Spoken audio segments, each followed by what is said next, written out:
তিনি কনসার্টে সুন্দর গান গেয়েছিলেন। তারপর তার ঘরের দিকে রওনা হন।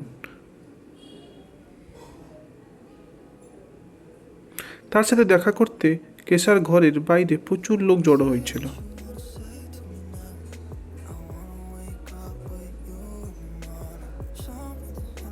কিছুক্ষণ পরে তাকে তার ঘরে মৃত অবস্থায় পাওয়া যায়। দেখে মনে হচ্ছিল কেশা তার খুনিদের সাথে লড়াই করেছে।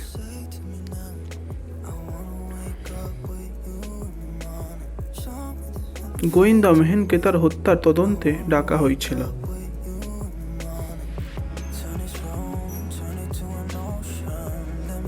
মেহেন দেখতে পেলেন যে কনসার্টের পরে কেশা তার কয়েকজন ভক্তের সাথে দেখা করেছিলেন।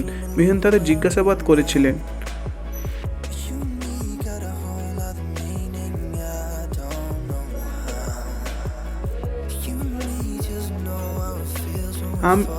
ফ্যান 1, আমি কেশার বড় অনুরাগী ছিলাম। আমরা কিছুক্ষণের জন্য কথা বললাম, একটি সেলফি তুলেছিলাম, তারপর আমি চলে গেলাম।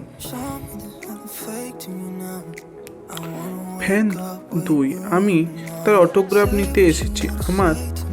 আমাকে সে ভালোবাসে। আমি তার সঙ্গে দেখা করতে একটি ছবি তুলতে এসেছিলাম। ফ্যান 3, আমি সবেমাত্র কেশার অটোগ্রাফ নিয়েছি, একটি সেলফি, এবং তারপর আমি চলে গিয়েছিলাম। এই 3 জনের মধ্যে বলো তো বন্ধুরা, কে কেশাকে হত্যা করেছে?